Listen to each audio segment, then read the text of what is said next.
Bienvenue sur Bulle de Bonheur, le podcast pour prendre le temps d'être heureux. Nous sommes Angélique Gimnez et Raphaël Defoucault, chercheuses inconditionnelles de Bulle de Bonheur. Ce podcast est propulsé par 2 minutes de bonheur et publié tous les jeudis.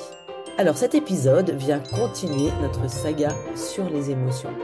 Donc nous avons commencé par le 242, nos émotions sont nos alliés, puis 246 sur la joie, 248 sur la peur, 253 sur la colère, 257 sur la tristesse, 261 sur le dégoût, 265 sur la surprise et 269 sur la honte. Alors cette semaine, nous allons parler de culpabilité. Oh là là, mais qu'est-ce que ça me chicote! Alors j'imagine que ça vous arrive à tous de vous sentir coupable, coupable de ne pas en faire assez, coupable de dire non, coupable de prendre sur vous, ou même coupable sans savoir vraiment pourquoi. Alors la culpabilité, nous la ressentons tous, et pourtant, elle nous dérange, elle nous pèse, elle nous ronge. Et au lieu de vouloir l'éteindre, bien souvent, on la met sous le tapis, alors qu'on pourrait peut-être prendre le temps de l'écouter, parce que peut-être qu'elle a quelque chose à nous dire. Et dans cet épisode, nous allons vous inviter avec Angélique à regarder la culpabilité autrement. Allez hop, c'est parti. Allez, je change de regard. Bonjour Angélique. Bonjour Raphaël. Alors, dis-moi, commençons déjà par comprendre qu'est-ce que c'est que la culpabilité. Alors, je souris Raphaël parce que je me dis, la première chose, si on pourrait regarder la définition dans le dictionnaire. Enfin, Ah, dictionnaire, si tant est qu'il existe encore celui-là, mais la définition, elle est simple, souvent c'est se sentir coupable. Voilà, culpabilité, se sentir coupable. Et derrière, il y a finalement déjà une chose importante, c'est se sentir coupable. Alors, coupable de quoi? Alors qu'on définisse. Et puis, il y a être coupable. Voilà, ça c'est une chose différente, parce qu'on peut se sentir coupable et n'être coupable de rien. Je crois que déjà ça va faire réfléchir nos auditeurs. Et la culpabilité, normalement, effectivement, ça va être coupable. On va déjà rappeler que normalement c'est coupable au nom de quelle loi? Effectivement, si tu passes à un feu rouge alors que normalement la permission c'est au feu vert, là effectivement il y a une vraie culpabilité par rapport à une règle, à des lois. La plupart du temps, on se sent coupable par rapport à quoi? Ça va être la grande question qu'on va devoir démêler, c'est qui a dit qu'on n'avait pas le droit de faire ci ou faire ça? Est-ce qu'effectivement il y a une loi qui va derrière? C'est plutôt nos lois intérieures. Et on va mettre un autre mot tout de suite en perspective. Culpabilité, souvent les gens se trompent avec sens des responsabilités. On peut être responsable d'avoir commis une erreur et on n'est pas forcément coupable d'avoir commis une erreur. Voilà. Donc ça, on va avoir un gros travail à faire là-dessus. Il y a des endroits où, en psycho, tu vas davantage trouver ça. Il y en a qui disent c'est une émotion. Alors nous, comme on essaie d'être très carré sur le sujet, c'est plutôt un sentiment. C'est un sentiment à éprouver. Et derrière, on va voir qu'en vérité, il y a plusieurs émotions. Ce que tu as dit, ça ronge, ça pèse. Voilà, on va retrouver plusieurs de nos copines émotions qu'on a déjà évoquées. mhm. D'accord, ok, très intéressant. Alors du coup, tu dis, alors effectivement, il peut y avoir quelque chose d'extérieur qui vient faire qu'on se sent coupable parce que on a enfreint une loi. Donc c'est par rapport à la société, par rapport au monde. Et on peut aussi avoir une culpabilité qui vient, qui est plus intérieure, par rapport à une moralité, par rapport à des règles qu'on se serait fixées, par rapport à ce qu'on a envie de paraître auprès des autres. Enfin, il y a tout ça qui peut venir Par rapport à une éducation aussi, tu sais, alors qui finalement n'est pas une loi, mais une règle peut-être familiale. Et aux racines, tu sais, hier je regardais un petit bouquin qui s'appelle Donald Winnicott, Agressivité, culpabilité et réparation, où il expliquait, alors possiblement les enfants ressentent la culpabilité très tôt, mais en général ils disent c'est pas ma faute, c'est pas ma faute, c'est pas, c'est ça. En réalité, c'est plutôt lié sentiment de culpabilité, même si l'enfant, voilà, au départ, c'est juste une esquisse, hein, c'est sentiment de culpabilité pour pouvoir œuvrer à réparer. Voilà, donc, il y a quand même un intérêt. Simplement, je crois aussi qu'on utilise le même mot, tu vois, coupable, culpabilité, sur différents items et être coupable au nom de la loi et possiblement un meurtrier, il est coupable, hein, voilà, c'est différent de avoir fait erreur sur le choix, tu vois, de la couleur de quelque chose qu'on offre à quelqu'un. Voilà. Mm. Et c'est vrai que là encore, on voit que un seul même gros mot, parce qu'il est très fort, hein, ce gros mot de culpabilité, définit tellement de choses. Or, à la racine, on peut avoir vraiment, c'est avoir un petit sentiment de culpabilité tout petit, c'est une invitation à la réparation. Ok, j'ai commis une erreur, je vais aller m'en excuser ou réparer ce que j'ai fait. D'accord, ok. Donc une invitation derrière à la réparation. C'est super intéressant. On parle beaucoup de saine culpabilité et de culpabilité toxique. Quelle différence tu ferais entre les deux? La saine culpabilité, ou d'ailleurs même le mot, tu vois, il est presque un peu fort, mais la saine culpabilité, justement, c'est celle qui fait qu'on saisit qu'on a commis un faux pas, alors par rapport à soi, et surtout par rapport à l'autre, hein, c'est avec le sens de l'altérité, et qui va inviter ensuite à dire, OK, je suis allé trop loin, j'ai dépassé des limites, donc je vais réparer, hein, donc réparation, c'est-à-dire je vais présenter mes excuses, je vais dire que j'ai commis une erreur, et je vais rectifier vis-à-vis de l'autre. Donc, le côté sain, si on ne se sentait pas parfois coupable, fautif, peut-être qu'on serait sans foi ni loi, on ferait tout et n'importe quoi, et ça rejoint quand même le sens social et le sens de l'autre. Dans la culpabilité saine, on est plus dans l'ordre de la responsabilité. Je suis responsable de l'acte que j'ai posé, qui est un acte qui est en dehors des clous. Voilà. Et du coup, ensuite, je me dois de donner réparation. La mauvaise culpabilité, c'est envie de te dire, c'est la dose qui fait le poison là aussi. C'est quand en permanence on finit par se sentir coupable de tout. Coupable de tout pour quelle raison notamment? Bah, parce qu'à la base, on devrait pouvoir se sentir responsable de tout ce qu'on fait. Mais notamment les enfants, quand ils sont petits, qu'on les responsabilise trop tôt, qu'on leur donne une tâche trop haute par rapport à leur développement, ils vont probablement échouer, faire mal, entre guillemets, et ensuite alors qu'on leur a demandé d'être responsables trop tôt, ils vont développer un sentiment de culpabilité. Pas être à la hauteur, mais à juste titre.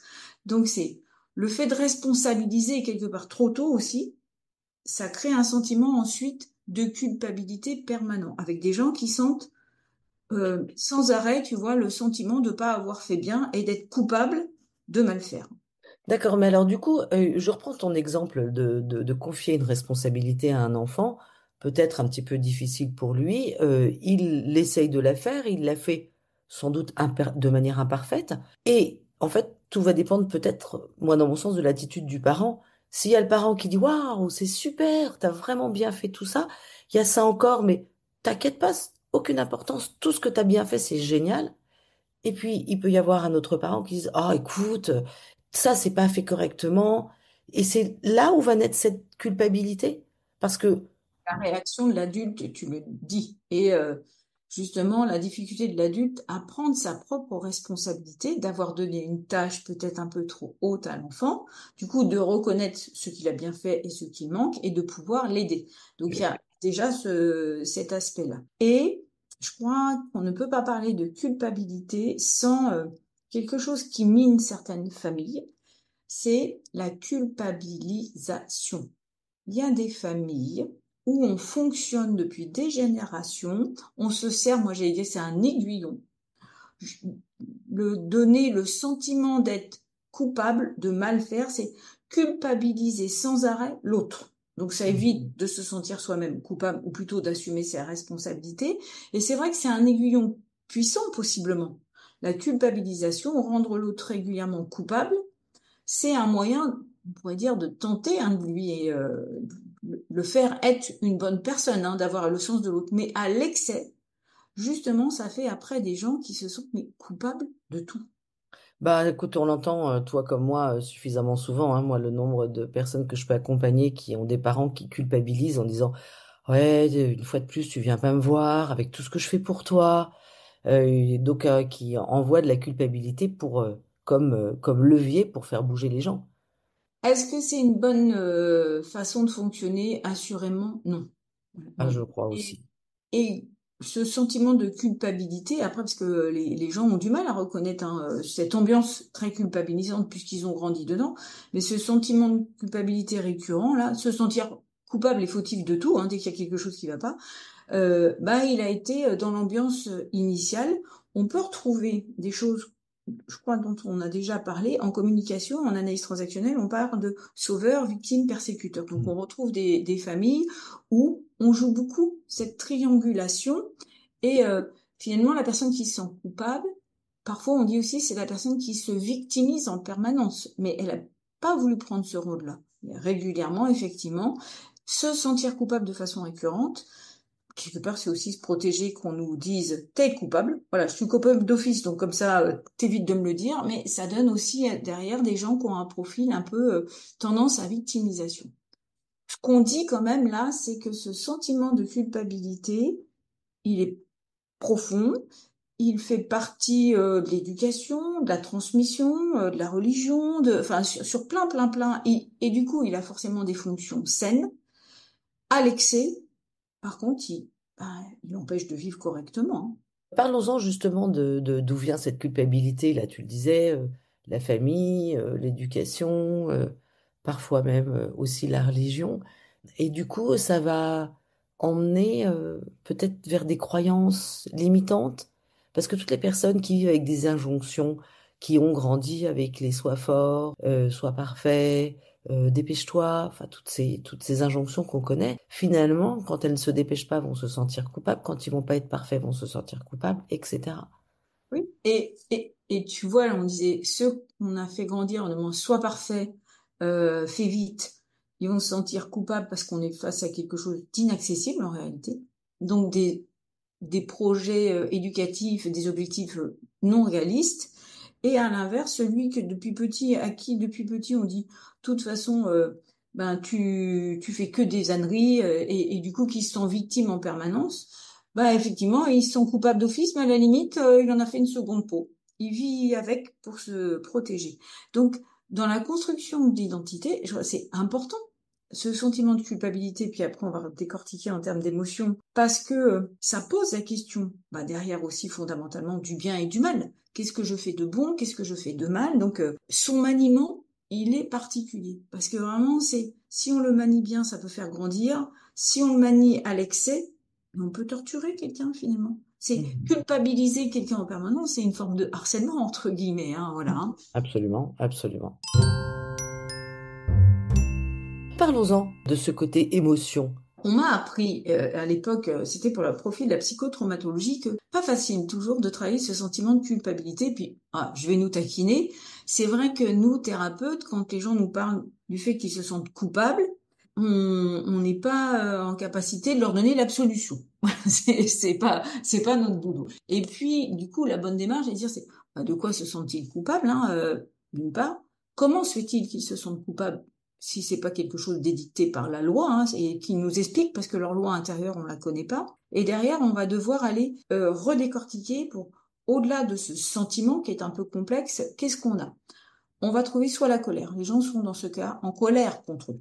En colère contre eux, d'avoir mal fait, d'avoir mal dit, voilà. Donc, ça veut dire que derrière, on va retourner travailler l'émotion colère.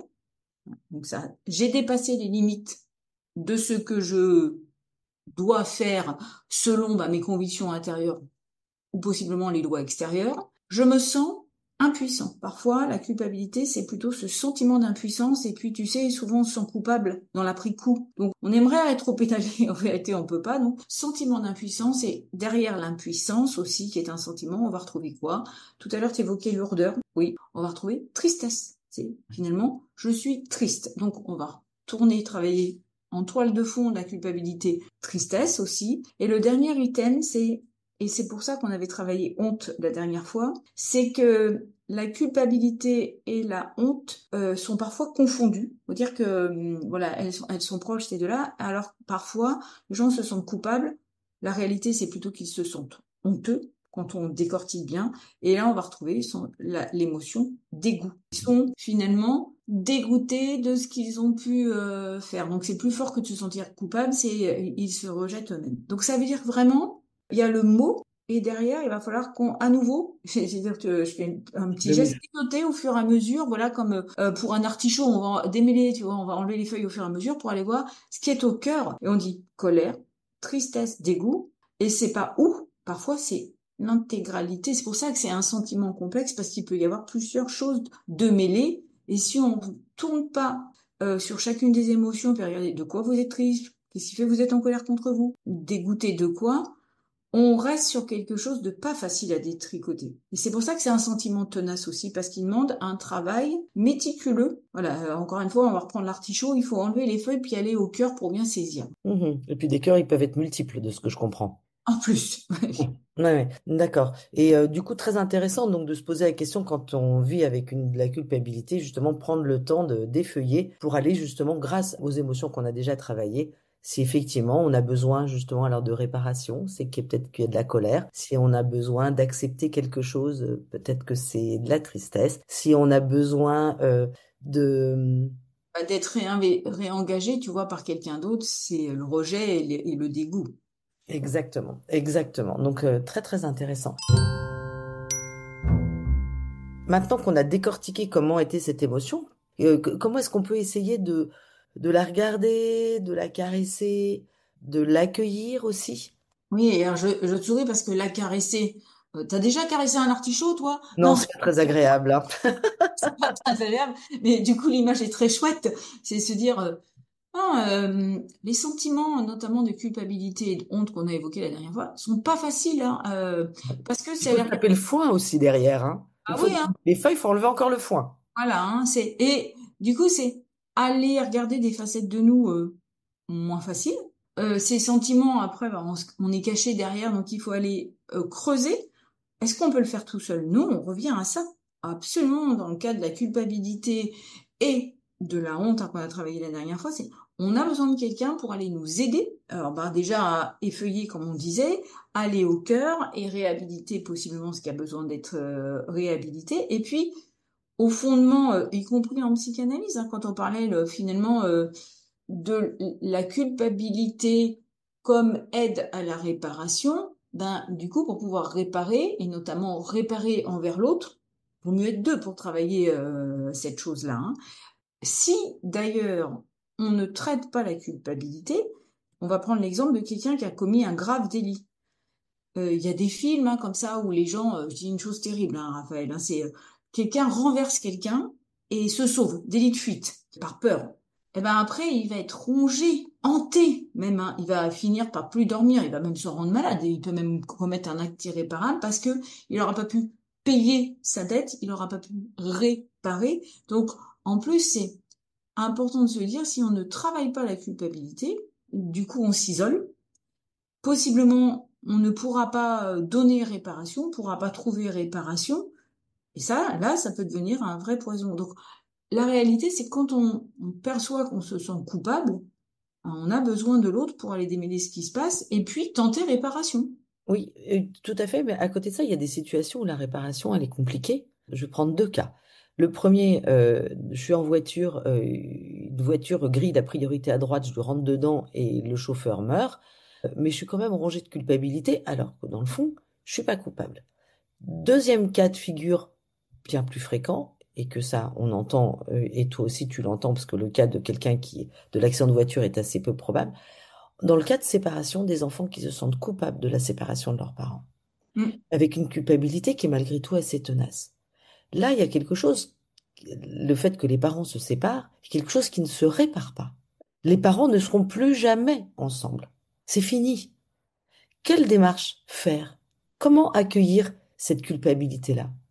Du coup, on prend les deux exemples. C'est le premier, parce que tu as dit accident de voiture, mais il y a d'autres faits comme ça où la société, elle prévoit quoi? Quand même une indemnisation, une indemnité financière. Ça, c'est pour une forme de réparation quand même. Comme ça, bon, bah, possiblement, on peut quand même on ne va pas remplacer la personne qui est décédée, ça n'existe pas, mais du coup, il y a une forme de reconnaissance de la personne et de la société. Donc, après, la personne, elle, qui a commis par mégarde, ben, c'est ce qu'on appelle un homicide involontaire, hein, très clairement, hein, elle va devoir travailler sur elle, et souvent, le sentiment de réparation va venir, c'est, les gens, ils vont rentrer, par exemple, vont créer une association. Vous rentrez dans une Oui. association, on ne peut pas refaire vivre la personne morte, si je le dis comme ça, mais par contre, on va aller tenter d'aider pour préserver d'autres vies. Voilà. Donc, du coup, il va y avoir cette dimension. Donc, on dit bien, c'est derrière, et ça, c'est même Winnicott et d'autres le disaient déjà, c'est derrière le sentiment de culpabilité, il faut qu'il y ait action. Et si on peut agir, voilà, déjà on va pouvoir, réparation va avec action, mouvement, parce que sinon on est coincé, on est impuissant. Dans le second exemple que tu donnais, et qui est très intéressant parce que il montre que, bien sûr qu'on pourrait dire aux enfants tout simplement, mais non, t'es pas coupable, c'est pas toi qui as décidé. Alors, en même temps, c'est pas parce qu'on dit aux gens, mais non, c'est pas de ta faute, c'est pas coupable, que ça résout le problème, c'est dire, alors déjà, explique-moi, qu'est-ce qui fait que tu te sens coupable d'une chose qui n'est pas de ta responsabilité, c'est là qu'on va devoir prendre du temps pour expliquer, et derrière, on a quoi à nous? Finalement, ces enfants-là, ils ont besoin de pouvoir faire le deuil de quelque chose de prématuré aussi, et globalement, c'est possiblement aussi de les faire travailler sur le fait que, eux, ils vivront peut-être le couple, tu vois, le futur différemment, et qu'est-ce qu'ils en apprennent et qu'est-ce qu'ils vont pouvoir en faire. Et puis, ça demande là aussi une discussion, puisque les parents sont pas morts, le couple possiblement est mort, mais le couple parental n'est pas mort, et justement de faire parler tout le monde pour regarder les points de vue, et ben du coup travailler dessus, parce que ça c'est un thème fréquent. Derrière culpabilité, il y a aussi des deuils à faire, des choses irrémédiables, des deuils à faire. On doit accompagner ce processus de deuil. Et effectivement, je pensais pareil, je casse le vase de la grand-mère que j'aime par-dessus tout ou que mon mari aime par-dessus tout, ben ok, il est cassé, c'est irrémédiable, je peux pas le réparer, il n'y a pas possible. Maintenant, je peux avoir, il y a l'excuse derrière qu'on peut peut-être. Et l'excuse, tu sais, je pense la plupart des gens n'arrivent plus à s'excuser. D'ailleurs, dans beaucoup de familles, c'est vu comme un acte de faiblesse. Non, présenter ses excuses pour ce que l'on a commis, même si on l'a fait involontairement, parce que souvent l'idée c'est, bon, comme c'est involontaire, on va pas s'excuser. Volontaire ou involontaire, bien sûr qu'on va présenter ses excuses. Ça permet quand même d'apaiser, d'ailleurs, son propre sentiment de culpabilité aussi. C'est la moindre des choses qu'on puisse mettre en action, ce sont des excuses, présenter ses excuses, faire face à l'autre, finalement, qu'on a blessé, et après, de l'autre côté, c'est que l'autre personne puisse accepter les excuses aussi. Donc effectivement, on a prévu finalement dans le genre humain, face au sentiment de culpabilité et à l'irrémédiable, il y a au moins pouvoir présenter ses sincères excuses. Mhm. Et c'est loin d'être un acte de faiblesse, c'est même un acte de grand courage. J'aimerais qu'on parle 3 minutes aussi de la culpabilité de pas être assez, ta, ta, ta, d'être trop, nanana, et dont on se sent largement coupable, ou qui vient certainement de fausses croyances quelque part. Quelle attitude adopter? Les trop, les pas assez, voilà, on va revenir à par rapport à qui, par rapport à quoi? On revient à cette référence. Parce que, je dis une bêtise, les gens qui se sentent coupables de pas être assez, c'est très à la mode aujourd'hui, pas assez beau, pas assez mince, pas assez ci, pas assez ça. Quelle loi a imposé que les humains, tous les humains devaient se ressembler? Donc il y a les lois et les dictates externes. Ensuite, c'est trop, pas assez, on va revenir sans cesse. En référence à quoi? En référence à quoi? Et ça demande, je crois que là aussi on tombe sur le deuil du fait qu'on ne peut pas être ressemblé à tout le monde, être parfait sur tous les aspects. Et derrière culpabilité, finalement, est-ce que plus on accepte d'être imparfait, moins on se sent coupable sur ces registres-là? Oui, je crois. C'est vraiment aussi, c'est pouvoir accepter l'imperfection humaine. Sinon, d'ailleurs, on va passer notre temps à se sentir coupable de pas être assez quelque chose. Bon. Non, pas la perfection. Ah ouais, mais tu sais, on revient au corps, hein. Le corps, il emmène au sentiment de culpabilité ou de honte parce que la réalité, c'est que celui-là, on l'a pas choisi. On doit faire avec. Pas facile quand même de se sentir coupable ou d'en vouloir à ses parents, par exemple, parce que t'es quatre dans la famille, il y en a trois qui mesurent 1,80 m, puis toi 1,60 m.